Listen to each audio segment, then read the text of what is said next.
conversas contigo me mato, cosas por el estilo, pasan y suceden.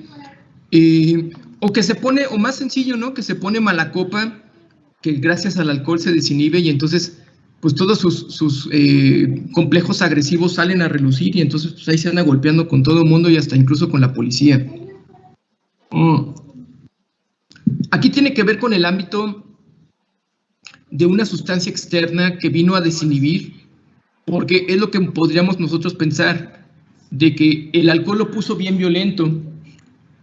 El alcohol lo puso muy violento y no. Lo que pasa es que dentro de nosotros existen impulsos agresivos, existen impulsos violentos, impulsos sexuales, hasta que incluso podríamos decir inadecuados para la sociedad o para el momento, pero que lo que, como comenta aquí Carlos, es que puede haber alguna situación. Aquí se me hace mucho alusión. ¿Ya vieron neurología? ¿Ya vieron la clase de neurología ustedes? ¿O todavía no? La estamos llevando. La están llevando, ok. Entonces, apunten por ahí si les interesa mucho lo que es la desinhibición, comportamientos agresivos y que tengan una explicación neurobiológica. Alguna vez pregúntenle a su profesor de neuroanatomía o de neurología sobre los síndromes frontales, ¿sí? Que se refiere a las lesiones frontales del lóbulo frontal, particularmente uno que se llama orbitofrontal, y en donde eso produce alteraciones y desinhibición en el individuo. Y sí, son individuos que se vuelven muy violentos, que se vuelven muy agresivos, que se vuelven muy impulsivos y que ese tipo de comportamiento, como comentaba aquí Carlos, los lleva a tener problemas en la funcionalidad, ¿no? Tenemos un individuo que está hipersexualizado, hiperviolento y que muchas veces esa es la característica por la cual lo llevan a la consulta y que ya al momento de hacer la investigación y al momento de hacer las preguntas es que resulta que este compa andaba todo bien, su vida completamente normal, pero en su historia, aquí estamos viendo historia, aquí está, pues, tiene que ver con la historia clínica, él tuvo un traumatismo craneoencefálico, perdió el conocimiento y después de ese golpe pues tuvo cambios y consecuencias de su comportamiento. Entonces aquí estamos hablando algo que decía Carlos aquí que tiene que ver con la desinhibición de estos elementos violentos y agresivos.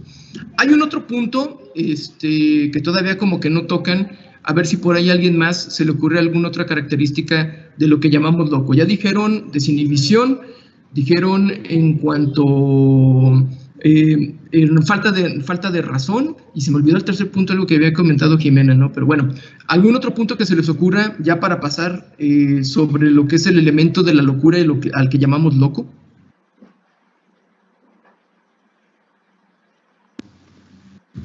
No sé si puede ser una pérdida de conexión con la realidad o algo así. Muy bien, Carlos, exactamente ese era el punto que estaba yo queriendo abordar. Muy bien, exactamente. La historia de la psiquiatría y la historia de la locura, por eso quería más que historia de la psiquiatría fuera una historia de la locura, porque esa es una de las partes que creo que ha fascinado más. Cuando vemos películas, la semana pasada estuvimos hablando sobre de películas y sobre de personajes, y se dice que una de las cuestiones que más nos atrae de este tipo de temas, ver a un loco en pantalla, ver a la persona que está fuera de la realidad, que está en su locura, es que estamos viendo a individuos que están teniendo la capacidad de salirse de los ámbitos sociales, porque está en un mundo de realidad. Y saltarse ese mundo de realidad permite que muchas veces la persona cuestione a la sociedad. Ahora, perdón, hay que tener cuidado con esta romantización que se hace en las películas de loco.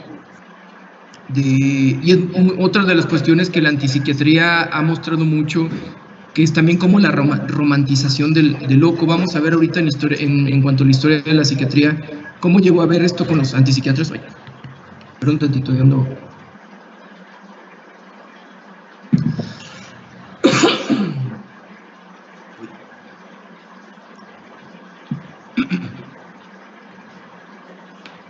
Bueno, comentaba de esta parte peligrosa de ir romantizando al loco, por el hecho de ser una persona que tiene la capacidad de salirse de la realidad.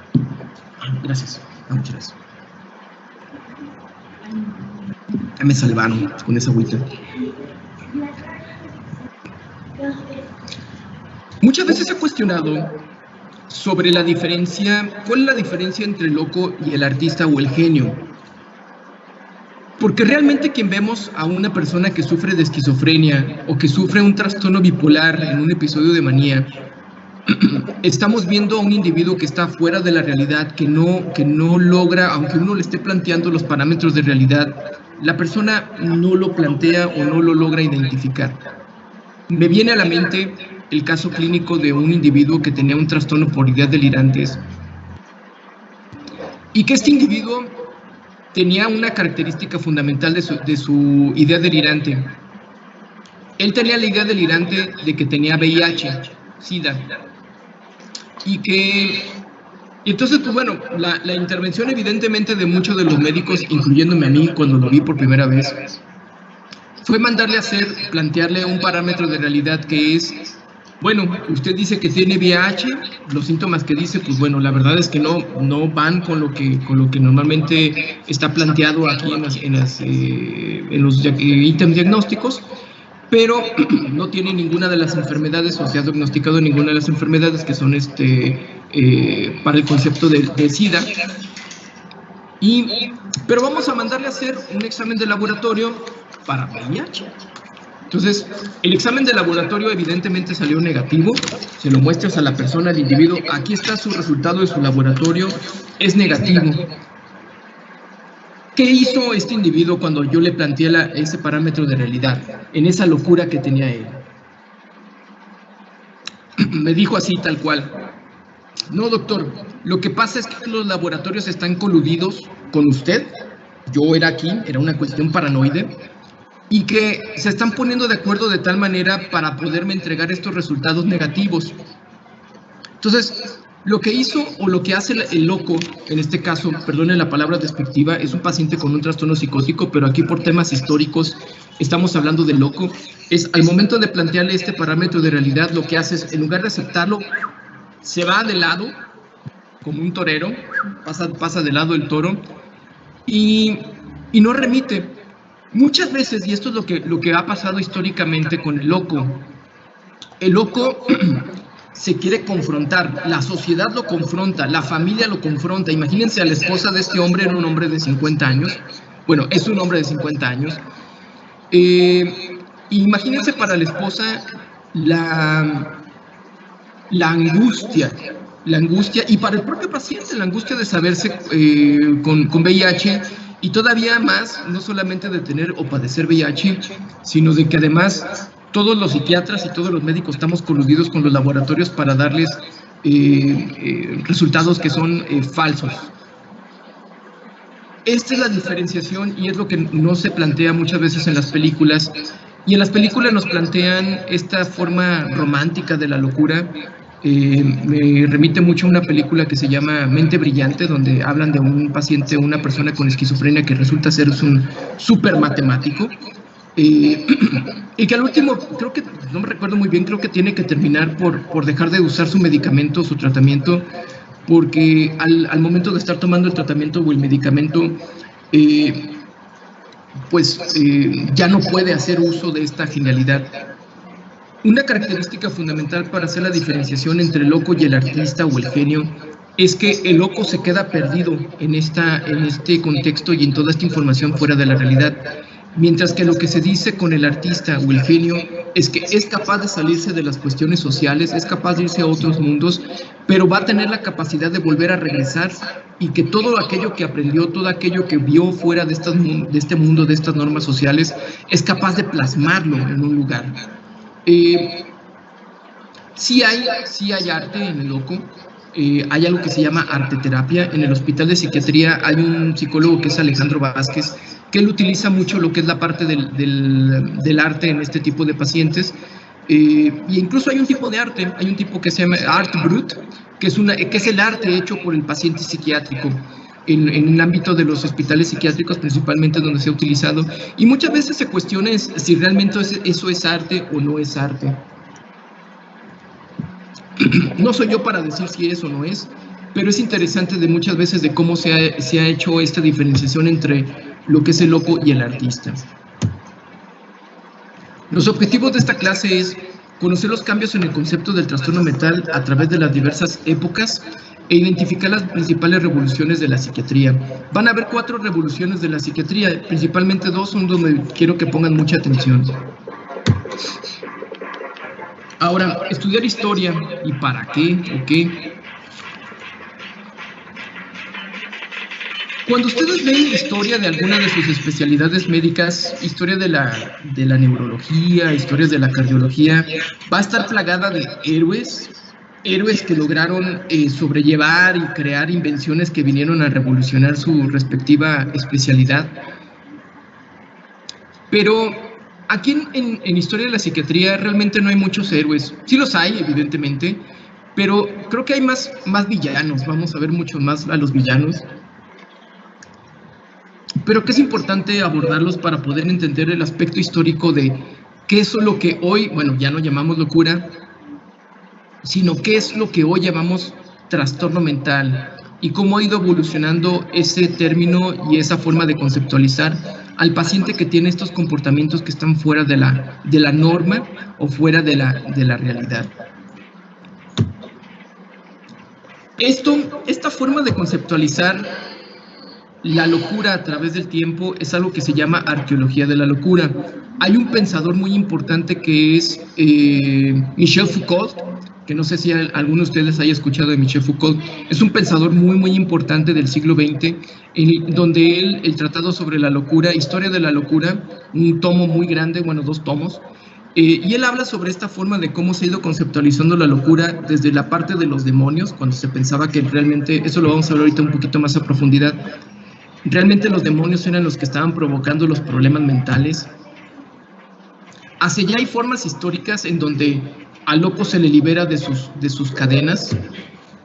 Y ya empezamos ya en el siglo XIX, XX, hacia formas de conceptualizar la locura y los trastornos y los cambios del comportamiento del individuo, ya desde aspectos, aquí estamos viendo aquí a alguien manejando, creo que es Skinner, si no me acuerdo, en cuanto a formas de comportamiento cognitivo-conductuales a través de los animales. Y bueno, ya lo que son las neurociencias, ya muchísimo más modernas que nos empiezan a dar otros conocimientos respecto a las alteraciones mentales.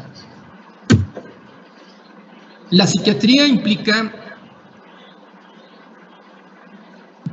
todos estos elementos que ya habíamos hablado, lo que es el arte, que hace diferente al loco del artista, muchos aspectos filosóficos, ámbitos sobre la sexualidad. Ahí Freud pues, es muy importante en cuanto a los impulsos libidinosos y las alteraciones y los trastornos y las distorsiones.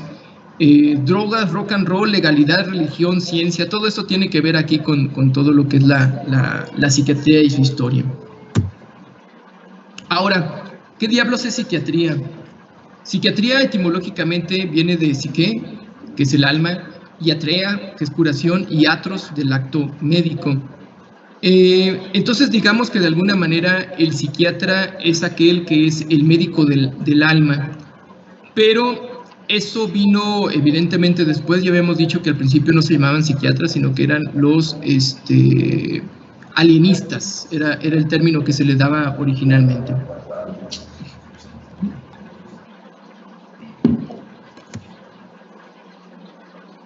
Quiero que hablemos de un caso clínico para romper un poquito el ritmo y que otra vez nuevamente tengamos un poquito de participación de ustedes. Evidentemente no quiero que me den diagnósticos, sino que quiero que me den opiniones y contextos de lo que ustedes crean que se debe de hacer en este tipo de casos, como cuál sería un abordaje más allá de lo médico. ¿Qué opinan de este caso? Entonces, lo voy a decir en forma muy general.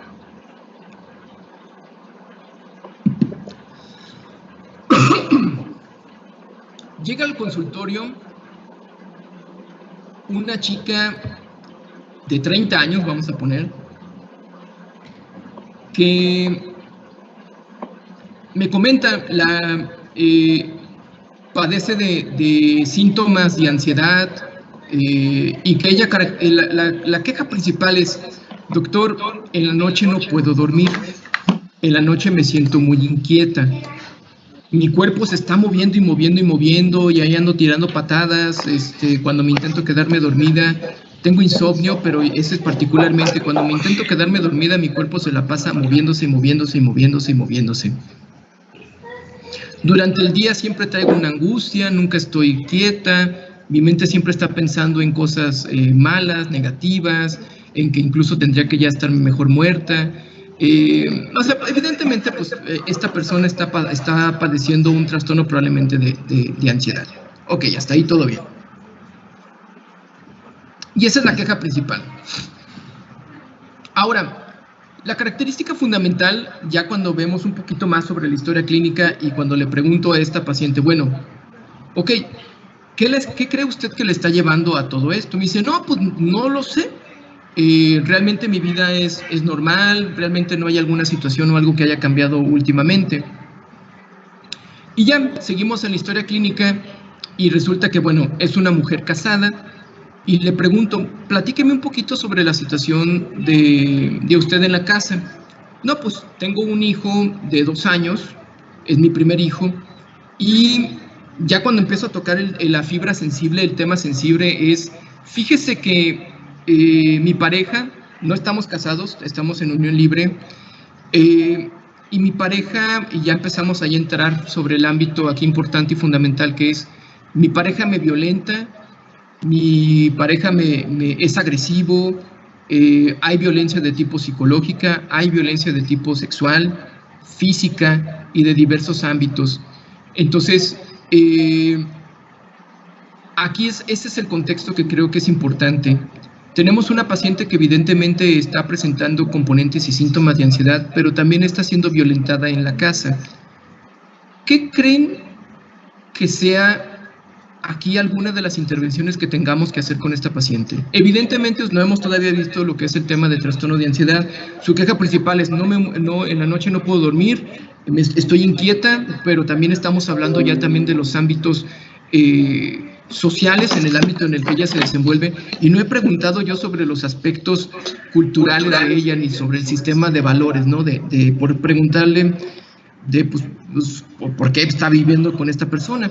¿Qué harían ustedes en este ámbito? Me gustaría saber su opinión de su ronco pecho. Son solamente opiniones, no estamos hablando sobre diagnóstico ni intervenciones psicofarmacológicas, todavía no compete eso. Pero, ¿qué opinan ustedes en ese caso? Tienen una paciente así que incluso, no como psiquiatras, incluso puede ser que esta paciente le llegue así a su consultorio en el servicio social. Es muy posible que le llegue alguien así.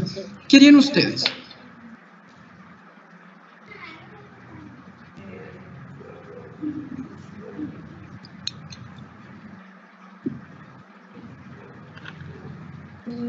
Remitirla a consulta psicológica.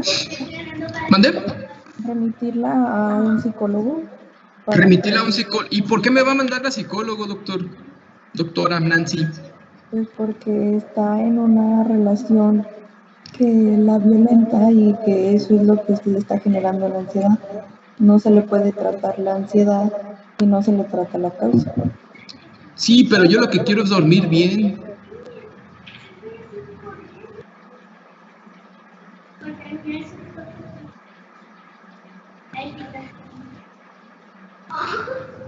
Su queja es, no está durmiendo, está inquieta. Pues entonces lo primero sería escuchar sus inquietudes, ¿no? Para así de esta manera, hasta cierto punto, hacer que ella misma sea consciente de los problemas que tiene. O sea, no decirle que tú no estás durmiendo porque tienes problemas en tu casa con tus relaciones, ¿no? O sea, sino que hacer hasta cierto punto que mediante sus quejas diarias ella se dé cuenta cuál es el origen de su problema. O sea, no que tú le vayas a decir porque lo único que vas a hacer cuando se lo dices es causar que se ponga a la defensiva. Muy bien, exactamente. Muy bien, Nancy, muy bien, Roberto. Ahora, quiero dar a entender aquí, quiero comentarles, no hay respuestas correctas, no hay respuestas absolutas a esto. Porque exactamente, una cuestión, y vimos un poquito hablamos sobre esto un poco lo que es en la clase pasada sobre la cuestión de la confrontación del paciente, ¿no? Y que muchas veces estamos aquí hablando de una paciente en donde todavía no conocemos el contexto cultural de ella y en donde, pues históricamente en México era mucho de estas situaciones de estas mujeres violentadas y en donde lo que encontraban por parte de la sociedad era pues es la cruz que te tocó. Entonces, ahora, aquí evidentemente, y es aquí lo que hace muchas veces diferencia la psiquiatría del resto de las especialidades médicas, pero no por lo tanto, no digamos que ninguna otra especialidad debamos de abarcar esto, y es algo que a mí me gusta, antes de tratar un síntoma y un signo, porque claro, por supuesto, yo le puedo dar clonazepam en la noche para que esté más relajada y para que su cuerpo no intente moverse, pero aquí la cuestión es importante, y es lo que le comento al paciente. ¿Cuál es el valor del síntoma? ¿Cuál es el valor del comportamiento que está presentando? Porque eso tiene un valor en este caso. Y le digo, parece ser que aquí, irónicamente, el más sabio es el síntoma. ¿Qué nos está queriendo decir estos síntomas de esta chica, de esta paciente? Que está intranquila. Bueno, es obvio. Los síntomas nos dicen, sal de ahí, huye de ahí, lárgate de ahí. ¿Por qué? Porque estamos hablando de aspectos biológicos básicos que al final y al cabo somos individuos, pero somos individuos que somos animales y tenemos comportamientos animales. Y la principal, esto lo vamos a ver mucho lo que es cuando veamos el tema de la clase de ansiedad. Uno de los principales, bueno, las dos principales reacciones básicas, instintivas, biológicas, ante situaciones adversas es el animal o huye o pelea. El cuerpo de esta chica nos está diciendo huye, porque estamos en un ambiente evidentemente adverso. Pero aquí estamos hablando de este choque y de este encontronazo. Un ámbito biológico, instintivo, básico, que le está diciendo huye, pero también a lo mejor esta chica está haciendo o está teniendo un encontronazo de sistemas de valores en donde es que si me voy, mi hijo se va a quedar sin padre. Es que si me voy, mi familia me va a malmirar por haberme separado de mi pareja. Y hasta los miedos ya más de ámbitos ya también sociales que es, ¿y dónde voy a vivir? Y yo no tengo trabajo, ¿cómo le voy a hacer para subsistir? Etcétera, etcétera, etcétera. Y mi intervención con esta paciente, sí, como comentó creo que fue Nancy quien dijo primero, sí fue mandarla, evidentemente referirla a una cita a psicología, pero hacer énfasis en esta parte de que en este caso a mí me preocupaba empezar o dar tratamiento a estos síntomas, porque si callo el síntoma, si la callo, si la dejo bien dormida, sin moverse en la noche, ¿no será que yo de alguna manera con mi intervención psiquiátrica estoy promoviendo que usted se pueda mantener más tiempo en ese ambiente? Como ya duermo bien, correcto, como ya no me estoy moviendo en la noche, como ya no incomodo a mi pareja, entonces lo más seguro es que esa persona se mantenga ahí en ese ambiente por más y más tiempo. Esto es muy importante porque yo sé que el modelo médico normal y estándar es el paciente viene con un síntoma, doctor, quíteme este síntoma, por favor, y el médico hacemos, claro, yo le voy a quitar ese síntoma y ahí le va el tratamiento. Y es más, el éxito del tratamiento está, y para el paciente va a estar muchas veces, en el hecho de que, yo traía este síntoma y el doctor es tan bueno que me dio el tratamiento exactamente el que yo necesitaba para quitarme este síntoma. Aquí en psiquiatría no. Aquí en psiquiatría muchas veces vamos a encontrar con situaciones muy complejas en donde, ¿sabe qué? Usted vino por este síntoma, pero realmente el problema es mucho más profundo y las intervenciones tienen que ser diferentes. Y esto hace que muchas veces el paciente se moleste, se incomode. Me ha tocado pacientes que incluso les he dicho, ¿saben qué? Yo no lo puedo tratar a usted, porque para poderlo tratar necesitaríamos esta intervención, Y el paciente dice, no, pero yo no vine a eso, yo vine para otro tipo de síntomas. Evidentemente, nunca tratar de confrontar en la primera consulta, pero pasa este tipo de situaciones en donde es mucho más complejo que solamente ir a quitar un grupo de síntomas. Hay otro caso clínico que también quiero comentarles y les agradezco mucho su participación. Este segundo caso clínico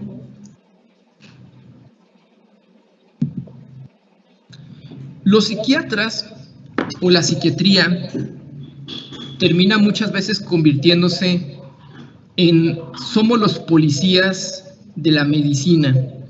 Aquellos pacientes que se salen de la norma, aquellos pacientes que se salen de las indicaciones médicas, muchas veces nos son referidos y nos piden interconsulta para este tipo de pacientes. Evidentemente, bueno, ya iremos viendo acorde a sus opiniones qué es la función y cuál no es la función de la psiquiatría en estos casos. Este es un caso clínico real, es un caso clínico que me tocó vivir cuando estuve haciendo mi rotación de psiquiatría de enlace en el Hospital Subirán, en el Hospital de Nutrición en la Ciudad de México. Estaba en el último año de la residencia y nos piden una interconsulta a... no me acuerdo a qué especialidad, creo que fue nefro, sí creo que fue nefrología, y la interconsulta era porque el paciente deseaba su alta.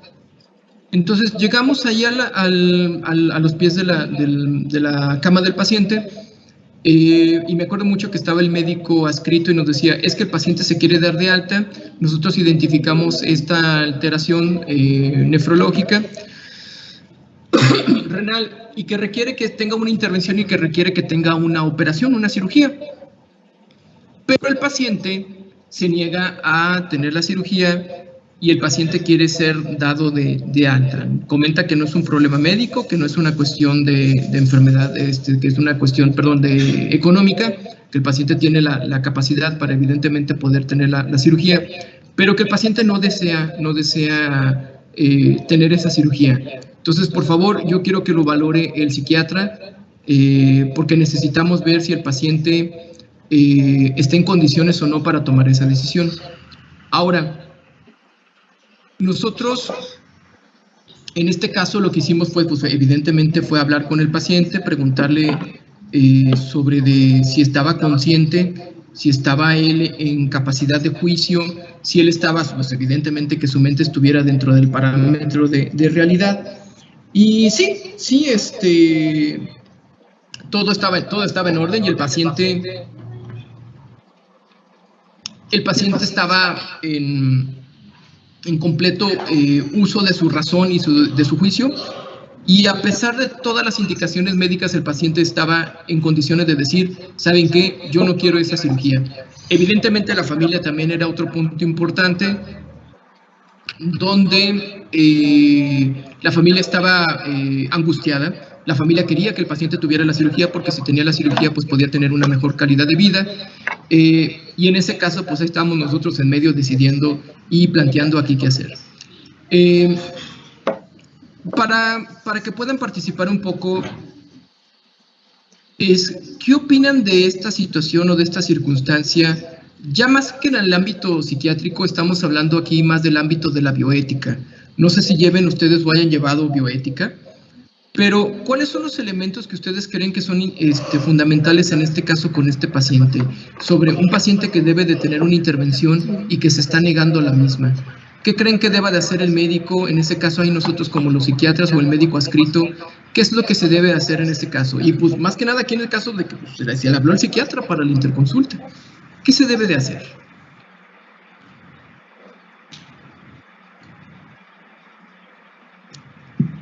Yo creo que primero, ¿cómo decir? Identificar si en verdad está en sus plenas capacidades mentales, por así decirlo, y ya que se comprobó, pues ahora sí que respetar su opinión. Digo, porque hay gente que tal vez no quiere sufrir como tal vez los estragos de una recuperación, una cirugía, o el miedo que conlleva tal vez que después de ir al quirófano ya no sobreviva, cosas así. Que si está dentro de las capacidades, facultades, de sus plenas capacidades, perdón, yo creo que pues, lo único que se puede hacer es respetar su opinión y pues que firme un acta que diga que rechazó el tratamiento. Muy bien, Sebastián, sí, exactamente, porque aquí lo que estamos haciendo es dando un valor que es el valor de la autonomía. Evidentemente, pues bueno, lo que quieren los médicos, en este caso para nuestra intervención, ahora no estoy diciendo cada vez que pase esto no hay que mandar a hablar al psiquiatra, o sea, creo que cualquiera como médico general, médico con cualquier tipo de especialidad, creo que podemos tener una conversación con nuestros pacientes para identificar a aquellos que se encuentren pues dentro de la razón. Ya si vemos y observamos algo un poco extraño, bueno, pues sí, ya hablaremos con un psiquiatra o con algún psicólogo clínico que pueda decirnos, oye, pues esta persona sí se encuentra dentro de sus cabales o no. Pero sí, ahí lo que estás comentando, Sebastián, es eso importante, o sea, es el respeto de la autonomía. Ahora, este caso clínico, quiero saltar a un tema muy importante, en que es una de las cuestiones que también se critican mucho en la psiquiatría, que estamos hablando de los internamientos involuntarios. ¿Qué pasa cuando un paciente está psicótico, que trae alucinaciones o que trae estas ideas completamente fuera de la realidad? Digo, bueno, no está tan difícil, se hace lo que es el internamiento involuntario. Pero ¿qué pasa cuando hay un paciente, por ejemplo, y eso yo creo que es uno de los casos más complicados y más complejos que he tenido?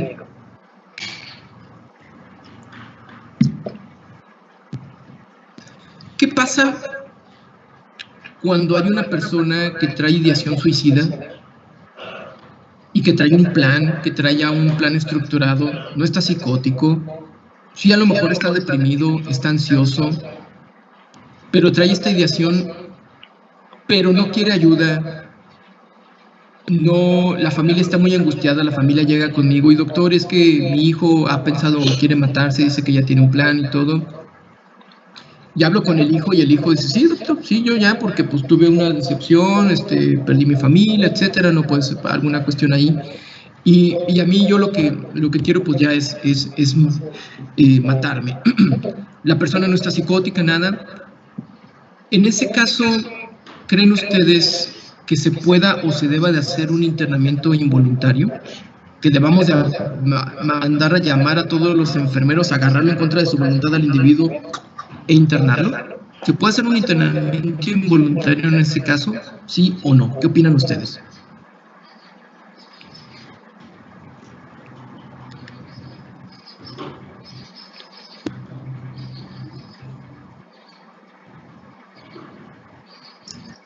Yo la verdad pienso que no. Ajá. No sé si sea, bueno, yo no sé mucho de eso, pero Sí, pues, no, es su opinión, claro, sí. sí, por ejemplo, yo tenía una prima que, bueno, sigue existiendo, ¿verdad? Pero igual amenazaba mucho con suicidio y igual y tenía, o sea, problemas muy fuertes en su familia, ninguno de sus papás la quiere y pero, o sea, ahí sigue y se ve que pues le echa ganas a la vida y todo, ¿no? O sea, nunca atentó contra su vida. Yo siento que más bien un internamiento involuntario sería ya que, o sea, que no sé si sea hasta, o sea, que ya haya intentado atentar contra su vida o no sé. Mira, Sara, y no tiene que ver con el hecho de si sea psiquiatra o no, tiene que ver, de hecho no hay una respuesta correcta. ¿Está bien internarlo en contra de su voluntad? Sí, para algunas cosas, y está mal, sí, para otras cosas. O sea, no hay respuesta correcta para esto. Yo creo que en ese caso, unos psiquiatras, especialmente cuando uno es residente y uno está ahí como temeroso de todo, interna incluso en contra de la voluntad del individuo. Yo ahí en lo personal, yo soy más de la idea de que se debe de valorar o se debe de dar la autonomía del individuo, pero sí Sí, eso es complejo, es complejo. Me ha tocado tanto internar en forma voluntaria y también respetar la autonomía del individuo, de la persona. Es por esto, todo este tipo de casos clínicos, si se fijan aquí ni siquiera estamos hablando de cuál es el diagnóstico y cuál es el tratamiento. No, estamos hablando de elementos sociales, culturales, de valores individuales, que hacen mucho más complejo, en donde la psiquiatría o las intervenciones psiquiátricas no solamente es hacer diagnóstico y tratamiento, sino de todos estos ámbitos que están ahí metidos y que hace como mucho más rica la psiquiatría respecto a otras especialidades médicas. Bueno, así lo veo yo, porque esto me dedico. Pero también lo que quiero que quede para ustedes no solamente es del ámbito de la psiquiatría, es el ámbito de la medicina, donde ustedes se van a encontrar con pacientes a lo que ustedes se dediquen, en donde ustedes van a tratar de poner un tipo de tratamiento específico, una cirugía, un trasplante, y donde la persona, cuando le diga, no doctor, yo no quiero, y entonces este modelo médico paternalista, que es al que estamos nosotros acostumbrados, choca y dice, espérame, pero si yo soy el médico, yo soy aquí la autoridad, yo soy la figura de autoridad aquí que debería de decirte qué hacer, y tú como paciente deberías de acatar la indicación. Y vamos a encontrar pacientes que no necesariamente lo van a hacer, y eso nos va a mover mucho. ¿Quieren ver médicos que se enojen y se molesten? Lo van a ver y lo van a conocer, o incluso a ustedes les va a tocar serlo en algún momento dado. Cuando un paciente entra al consultorio y doctor, quiero que me dé este medicamento o este tratamiento, de la especialidad que sea, es que leí en internet que tengo esto y quiero este tratamiento, nada más que pues no necesito la receta, ¿no? Eso automáticamente rompe con este modelo paternalista médico. Y quieren ver médicos que se enojen y se molesten, entra un paciente en esta característica y automáticamente ya uno se pone a la defensiva. Bueno, vamos a continuar.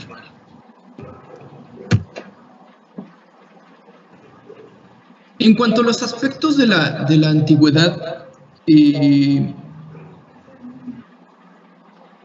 no solamente, evidentemente, de la psiquiatría, sino de la medicina general, las primeras formas o manifestaciones de las enfermedades en lo general tenían que ver con aspectos de la naturaleza y, pues, evidentemente, en lo desconocido. Yo digo que este ámbito o esta época de la historia de la humanidad es muy parecida a lo que vemos nosotros en los niños. El niño, en lo oscuro, en lo que desconoce, ahí proyecta sus miedos. Y entonces es muy común que el niño a cierta edad piense mucho a través de que hay monstruos o hay seres oscuros que se encuentran ahí dentro del closet o bajo de la cama. ¿Por qué? Porque es lo que desconoce, donde no hay luz, y es ahí donde nosotros vamos proyectando nuestros demonios. De alguna manera lo mismo pasó con esta parte de la historia de la sociedad antigua, en donde la noche no sabemos qué está pasando en la noche, por qué se va el sol, y entonces empezamos a proyectar ahí estos seres antiguos, estas primeras formas de deidades y de dioses, que eran los que tenían el control sobre todo aquello que nosotros no tenemos control. También lo mismo pasó para las enfermedades. Evidentemente, las primeras formas de control o de formas de intentar de tener cierta noción de lo que estaba pasando en el mundo tenía que ver con seres de naturales. Los primeros dioses pues eran incluso animales, o eran estas formas de la naturaleza, y ellos también eran los que estaban provocando las primeras formas de las enfermedades que se conocen. Entonces, nosotros como seres humanos tenemos la necesidad imperiosa de control. Necesitamos controlar. Y las primeras formas de control que nosotros tuvimos o que la humanidad tuvo fue a través de los ritos. Existen todas, si lo que está pasando alrededor de nosotros está debido a que hay dioses o que hay estas fuerzas de la naturaleza que nosotros no comprendemos, incluyendo las enfermedades, nosotros podemos hacer o tener ritos que de alguna manera permitan tener un poco de control sobre de las cosas que están pasando alrededor de nosotros. Antes de hablar sobre el tipo de rito de tránsito y sobre rito de intensificación, ¿alguien me podría decir algún ejemplo de algún rito que sigamos haciendo hoy en día para tratar de tener control sobre de las cosas que pasan alrededor de nosotros? ¿Algún rito? Pues todo lo que muchas personas hacen el año nuevo, como de correr con las maletas alrededor de la cuadra y eso. Claro, claro que sí. Estos ritos, y si alguien le pregunta, evidentemente esta persona versada, esta persona de la universidad, esta persona que a lo mejor tiene hasta una maestría, un doctorado, lo que se llame, pero de todos modos, pues bueno, se pone el calzón rojo y hace este rito de las maletas. Habla que nosotros, por más científicos, por más racionales, dentro de nuestra mente también existe un ámbito mágico.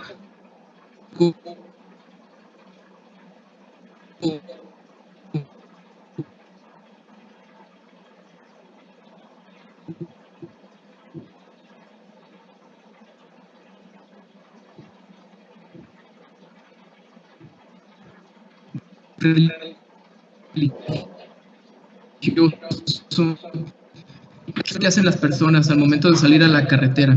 Los papás, ¿qué hacen sus papás cuando salen a la carretera y van a salir en un viaje?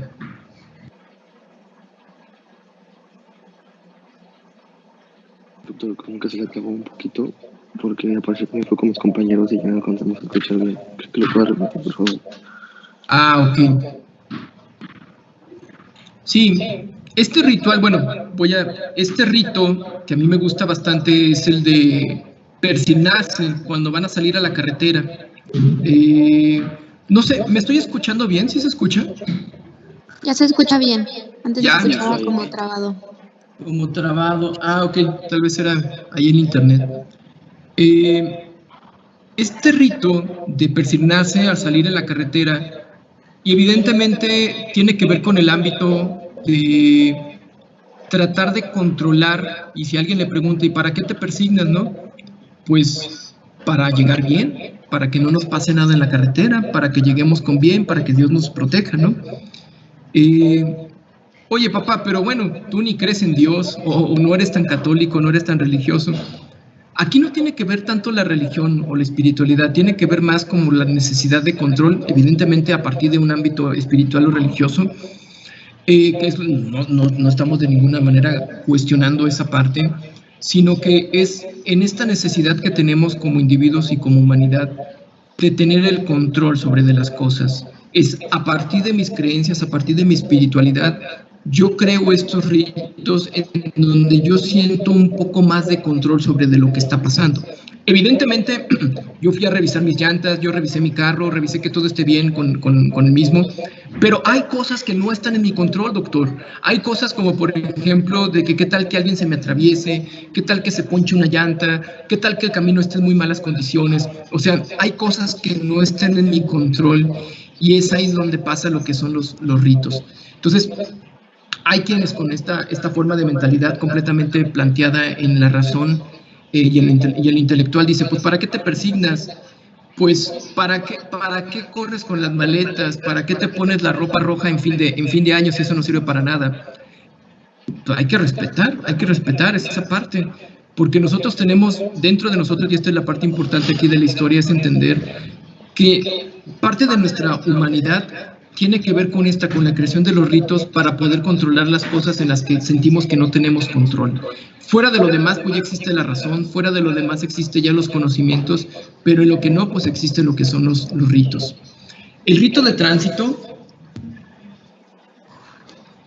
se refiere cuando es un rito del paso de una etapa de vida a otra. Por ejemplo, los 15 años, a mí se me hace un rito horrible, pero bueno, ahí está, que es el rito del tránsito, del paso de que ya no eres niña y ahora eres mujer. Y realmente lo de los 15 años era pues porque las mujeres en esa época, en la antigüedad, ya desde los 15 años pues era muy común que se casaran, era común que ya empezaran a tener hijos, pues sí, pues si tenían que tener como 12, 14 hijos, pues bueno, tenían que empezar desde muy temprana edad. Entonces realmente este rito de los 15 años a mí me parece horrible por esa parte. es como de, aquí está sociedad, aquí está esta chica que ya está convertida en mujer, y vamos, y hasta incluso los chambelanes, ¿no? El concepto de los chambelanes, de que va a haber todo un grupo ahí de hombres que van a estar alrededor de la chica ahí tratando de hacer la mujer, y bueno, pero son estos ritos de transición. Y los ritos de intensificación se refieren con aquellos ritos en donde ha pasado o sucedido situaciones difíciles de vida, y estos ritos tratan de, pues, de sobrellevar estas situaciones, como lo que es simplemente, pues, persignarse, ¿no? Tal vez no está pasando un cambio de vida, pero sí están pasando situaciones difíciles o complejas que estos ritos nos ayuden a tener un poco más de control sobre de las situaciones.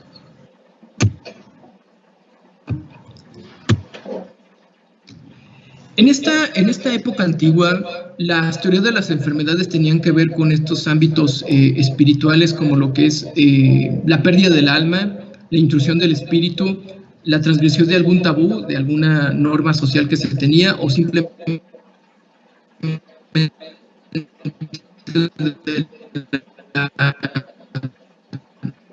de la siendo un ámbito muy común en nuestra cultura mexicana. Somos una sociedad que tenemos mucho el ámbito de lo místico, religioso, y es muy común que muchos pacientes lleguen a la consulta, pero que ya hayan pasado por el brujo, que ya hayan pasado por la persona que le hizo la limpia, y que todavía incluso estas personas, todavía en la cultura actual, moderna, pues todavía se tenga mucho este pensamiento mágico, religioso de la brujería. Y las terapias en ese entonces, pues bueno, si pierdo el alma, pues hay que ir a recuperarla. La intrusión de un espíritu, pues tenía que ver con el exorcismo, la extracción del espíritu, y la confesión y la contramagia para tratar de contrarrestar la brujería. Dentro de la psiquiatría de la antigüedad tenemos el papiro de Ebers, de los trastornos mentales relacionados a espíritus malignos. Es de lo primero que se conoce en 1550. Evidentemente esto tiene que ver con los egipcios. Pero aquí donde vamos a entrar un poco más, y aquí vamos a detenernos un poquito, es en Grecia. Y ojo, aquí quiero que tomen nota sobre un concepto muy importante que vamos a ver más adelante. Lo importante de los griegos, antes de los griegos, toda enfermedad o toda situación que acontecía tenía que ver con el ambiente. Y era, me enfermo si el ambiente quiere, me muero si el ambiente lo desea. Me llega esto porque el ambiente ha cambiado. Pero a partir de los griegos ya empezamos a tener una medicina evidentemente más racional. Y aquí, ojo, quiero que hagamos alusión y que pongan mucha atención con esto de la teoría de los humores.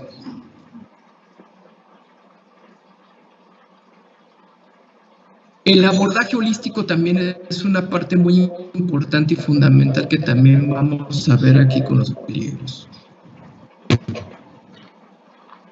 Hipócrates, como el más importante de los, es el que se considera como padre de la medicina, es aquel que planteó lo que fue el código ético, y hizo la diferenciación entre los médicos y los brujos, o bueno, los curanderos, más que nada. Más en el ámbito médico, y ahí hizo él como que la parte de el parteaguas, en cuanto el médico es aquel que va a usar la razón, así, en donde vamos a encontrar una forma de la causa-efecto de la enfermedad en un ámbito ya orgánico, mientras que el otro, el espiritista, el curandero, pues va a hablarnos va a seguir hablando de fuerzas de la naturaleza que han llegado a enfermar al individuo. Y esta es la teoría de los humores. A lo mejor ustedes la habían escuchado en algún momento dado. Y en la teoría de los humores... Gracias, amor. Muchas gracias. En la teoría de los humores, aquí empieza a hacer alusión, si bien todavía hay un ámbito aquí natural, como ustedes pueden ver, los elementos de la tierra, aire, fuego y agua, pero más importante tiene que ver con cómo esa tierra, aire, fuego y agua no tienen que ver con elementos de la naturaleza externos a nosotros, sino que dentro de nosotros como seres humanos, ay, perdón, se me fue, hay un elemento tierra, aire, fuego dentro de nosotros, pero que eso es lo que da particularmente en cuanto a características de la forma y de la forma en la que trabaja nuestro cuerpo humano. La tierra se refería a lo que es a la bilis negra, El aire es lo que está dentro de la sangre, y pues sí, en la sangre hay oxígeno, no estaban tan perdidos en ese ámbito. El fuego con esta otra bilis, que es la amarilla, y el agua, lo que sería la flema. Ahora, es interesante porque todavía nosotros utilizamos estos ámbitos conocidos como, por ejemplo, está lleno de bilis, o trae pura bilis, esta persona biliosa. Y esto nos da ahora fíjense aquí, sobre este resultado de este comportamiento de que es una persona con bilis negra, fría, es una persona que tiene esta tendencia melancólica, y estamos hablando aquí de ámbitos, no solamente de una relación con una fuerza de la naturaleza, sino ya de un órgano en específico, o ya por lo menos de algo de nuestras tripas, en este caso de la bilis negra, con lo que sería una persona melancólica. Una persona que sería sangrienta, alguien sanguíneo, una persona que tiene un amplio rango de acción, una persona que es muy activa, es una persona que hace muchas cosas. La bilis amarilla, aquella persona que es colérica, que tiene pobre tolerancia a la frustración, que tiene mucha impulsividad. Y el flemático, pues es el que se decía, el ámbito flemático, que es una persona como muy parca, muy fría, muy evitativa. Ahora, y esto quiero que sea un punto, ahora sí que esta participación sí creo que vale la pena un punto extra para lo que es el parcial. ¿Alguien me podría decir o nos podría decir, porque también aquí los griegos, y eso lo seguimos utilizando nosotros en día, algunos de los complejos que están basados en algunos de los conceptos históricos de los griegos, de estas formas de relatos históricos, ¿no? En este caso, el relato de Edipo, y es lo que nosotros llamamos muchas veces, y no sé si hayan escuchado hablar del complejo de Edipo.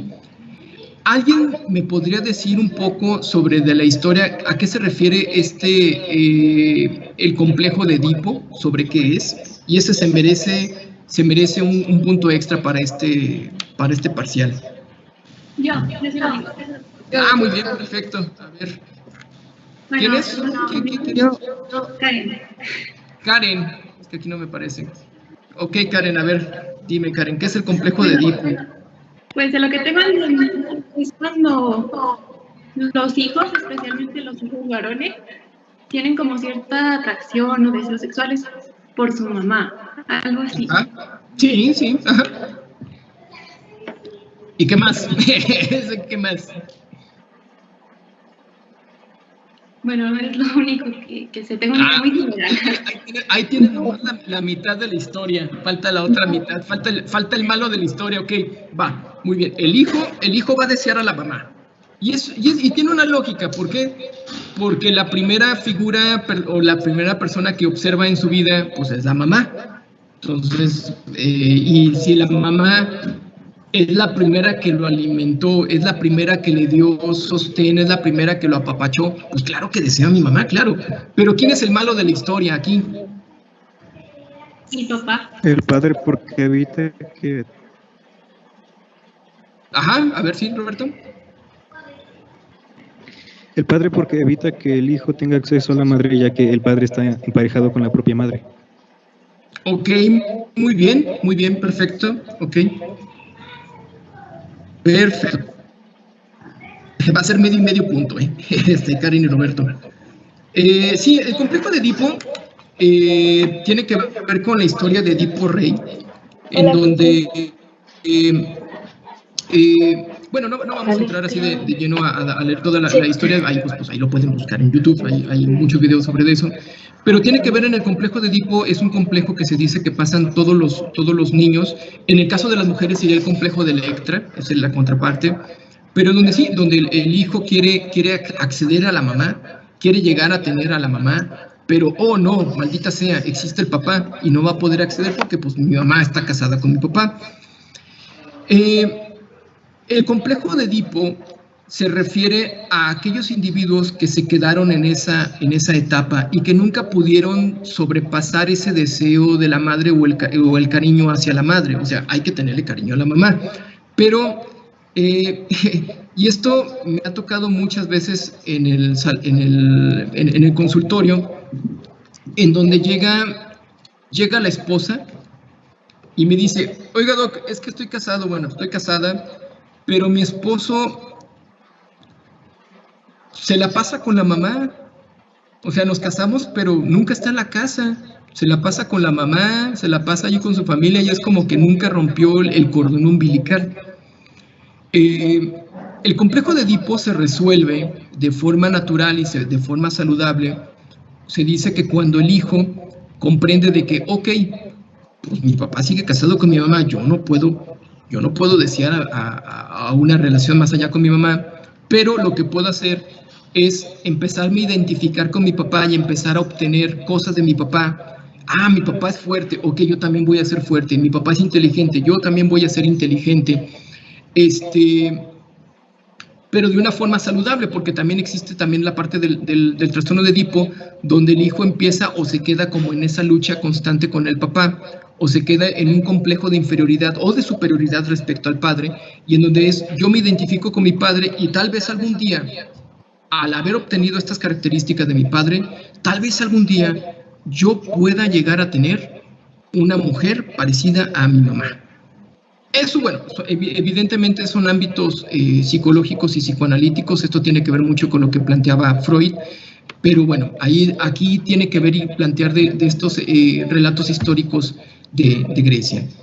Aquí otro, por ejemplo, que es el trastorno narcisista, pues tiene que ver también con lo que es la fábula de Narciso, aquel individuo que se quedó despampanado por su silueta, lo que es en el agua, y que pues al último se cae y se muere. Entonces el narcisismo tiene que ver a aquella persona que está completamente despampanada con su propia imagen y con su propia silueta en el ámbito físico, pero también en el ámbito emocional, y es donde ya iremos viendo más adelante los trastornos de personalidad, y este es el que da nombre al trastorno narcisista de personalidad. Continuando un poco, Platón, otro de los grandes pensadores, y antes de pasar, quiero que hagan mucho énfasis en cuanto a lo que es la parte de Hipócrates y lo que hizo Hipócrates con lo que es la teoría de los humores. Evidentemente, ¿por qué? Pues porque eso va a ser ámbito de pregunta en el examen. Platón remarcó el equilibrio entre el cuerpo y el alma, notar que todos los otros, aún los hombres buenos, hay naturaleza bestial. Esto me encanta y me gusta mucho, porque solamente necesitamos, seremos muy cautos, seremos muy racionales, pero dentro de nosotros existen ámbitos e impulsos agresivos, violentos, los cuales tenemos que aceptar. Y mucho de lo que se hace en un proceso psicoterapéutico es aceptar esos impulsos agresivos que tenemos incluso contra nosotros mismos y que tenemos contra la gente que está alrededor de nosotros. Evidentemente, aceptar esos impulsos agresivos es difícil, es complejo. Imagínese una madre que tiene un impulso agresivo contra su propio hijo y aceptarlo frente a la sociedad, aceptarlo frente al esposo o aceptarlo frente al propio hijo. Puede ser penado, puede ser mal visto, y nosotros, mucho de lo que hacemos nosotros en la terapia o dentro del consultorio es poderle decir al individuo que puede dar rienda suelta, no actuarlos, pero sí expresarlos. Doctor, odio a mi hijo. Ah, bueno, está bien. Está bien, pues ni modo, pues. Te cae gordo tu hijo, pues mira, pues ni modo, pero es tu hijo. Y aquí esto me gusta mucho porque ya de alguna manera los griegos estaban haciendo alusión a que tenemos que aceptar estos impulsos. Ojo, es aceptarlos pero no actuarlos. Eso es lo que se trabaja en lo que es en la terapia. Y estas ideas de Platón sobre sus sueños que anticipan mucho a las teorías freudianas. Ya se hablaba aquí de lo que es el análisis de los sueños. Otro elemento muy importante que planteó Platón fue la protección hacia el enfermo mental. Como ya pudimos ver, o como hicieron ustedes alusión hacia lo que es el concepto de la locura, aquel individuo que se encuentra fuera del contexto de la realidad, aquel individuo que se encuentra fuera de sí, es un individuo que se tiene que proteger. ¿Por qué? Porque no está en su capacidad de juicio. ¿Por qué? Porque no está en la capacidad de la toma de decisión adecuada, y por eso es un individuo que tiene que protegerse, y es un individuo que incluso que si llega a cometer algún acto criminal, también se tiene que ver desde forma diferente dentro del ámbito de la legalidad. No sé, aquí alguno de ustedes escuchó, voy a chismearles un poquito. ¿Alguno de ustedes se acuerda de cuando alguien atacó a Tere Jiménez? Que hubo una señora que la atacó con un cuchillo. ¿Alguien se acuerda de eso? ¿De ese chisme?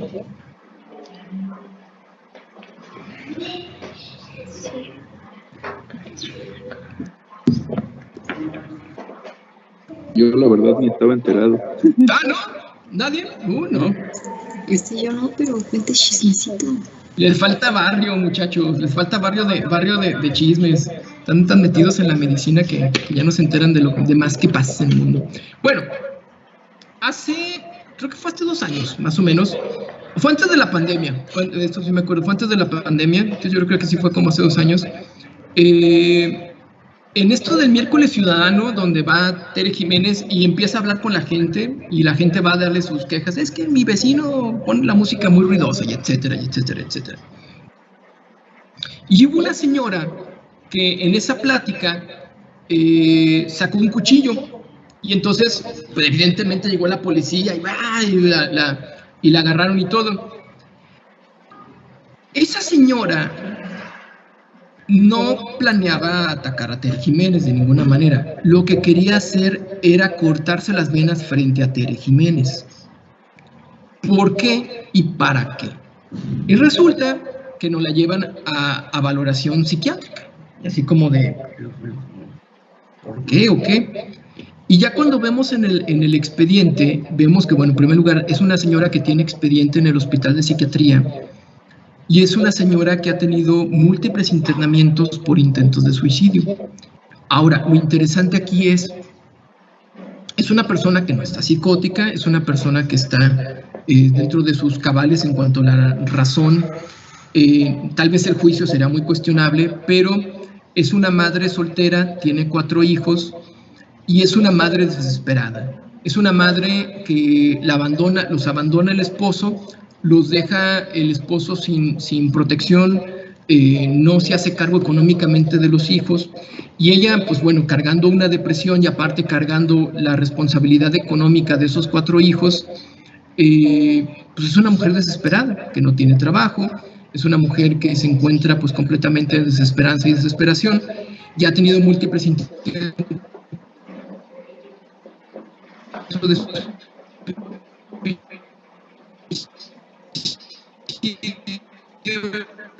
la forma en la que busca salir de esta desesperanza, no la forma correcta, digamos de alguna manera, pero la forma aprendida. Pero aquí usando esta forma de autolesión y de agredirse frente a Tere Jiménez.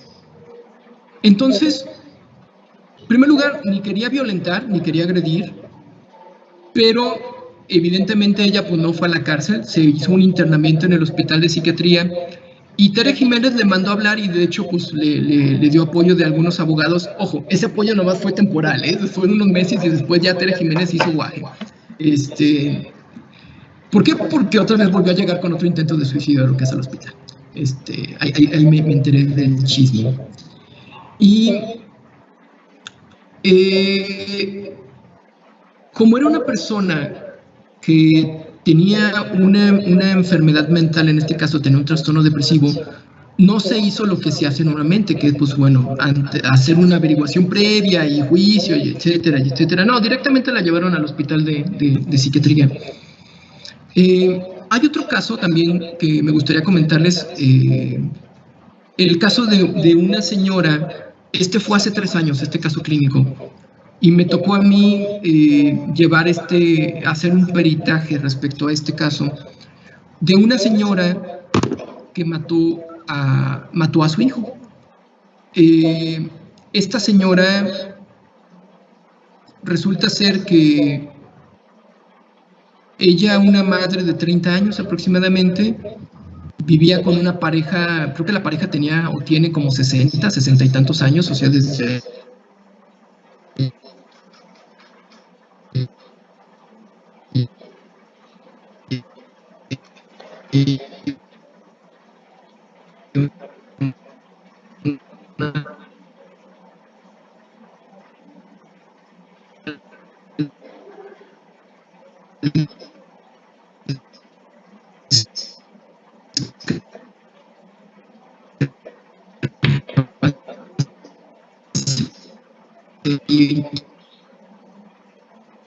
puede ser un niño muy difícil su manejo, muy difícil su cuidado. ¿Perdón?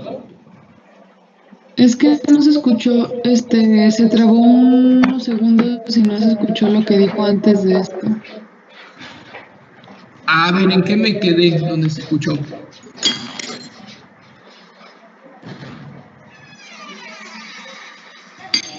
Yo solo escuché hasta donde mencionó la agresión de una madre a su hijo, pero ya todo lo demás no lo escuché porque se trabó. Ok. Sí, Ok. yo también. Bueno, resumen. Esta madre mata a su hijo a puñetazos con un cuchillo y porque el niño, ella con una discapacidad intelectual y el niño con un trastorno del espectro autista. Entonces, ella evidentemente siendo una mujer con esta discapacidad donde si bien pueden llevar una maternidad, pero un niño con una situación especial como un trastorno del espectro autista que se hace muy compleja, en su desesperación perdió sus cabales, agarró un cuchillo y mató al hijo. Entonces, aquí viene esta cuestión. Evidentemente, ella es culpable de haber matado al hijo, pero por el hecho de tener discapacidad intelectual, no se le puede acusar y no se le puede juzgar de la misma manera o de la misma forma de una persona que no tuviera esa alteración. Aquí es donde estamos viendo lo que es la forma de la protección del enfermo mental. Si bien ella está en la cárcel, pero su sentencia va a ser diferente porque no se le puede juzgar de la misma manera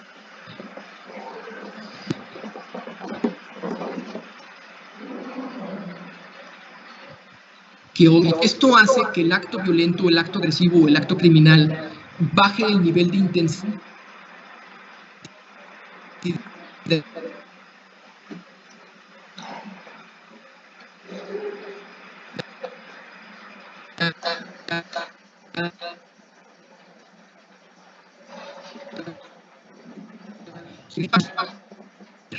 y quien debe de hacerse cargo de eso no es un hospital psiquiátrico, sino es los propios parientes, la propia familia. El hospital de psiquiatría está lleno de pacientes que viven ahí en donde sus familias, ellos se mantuvieron completamente ajenos, los abandonaron, los dejaron así como tal, como voy a decir algo horrible, pero que así tal cual fue, como perros callejeros, y la familia se deshizo de ellos. Entonces, pues evidentemente la sociedad, pues no existe aquí en Aguascalientes un lugar que esté hecho o adecuado para este tipo de pacientes y terminaron allá en el hospital de psiquiatría.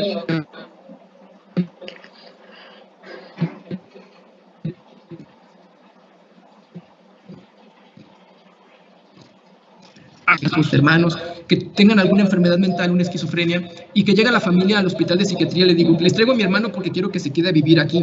Oigan, esto es un hospital, no es un lugar de cuidado, de hospicio para pacientes con trastornos mentales. Si bien existen todavía algunos pacientes ahí viviendo en el hospital de psiquiatría, ya no se aceptan más pacientes de estas condiciones, aunque históricamente y hace muchos años pues parecía que el hospital de psiquiatría, antes de que hubiera psiquiatras propiamente en el propio hospital, sí se le daba como esta connotación de un lugar de hospicio, de cuidado de estos pacientes. Muy bien. Vamos a hablar un poquito ya sobre de Roma, y ahí vamos a darnos a poder tener un descanso. De Roma solamente vamos a hablar de esto. Asclepiades distinguió entre las ilusiones, delirios y las alucinaciones. Esto va a ser muy importante y lo vamos a ver cuando veamos examen mental en cuanto a la diferenciación entre qué es una ilusión, qué es una idea delirante y qué es una alucinación. Vamos a ver exactamente cuáles son los fenómenos que hay detrás de esto. Areteo de Capadocia es la distinción entre los rasgos psicológicos de las personas y su propensión a las enfermedades mentales. Bueno, vamos a llegar al medievo, ahí vamos a hacer una pausa, porque aquí es muy importante la parte del medievo. Son las 8:42, nos vemos a las 9 de la mañana, tómense 15 minutos, vayan a tomarse un cafecito, un tecito, y ahorita a las 9 continuamos con la clase.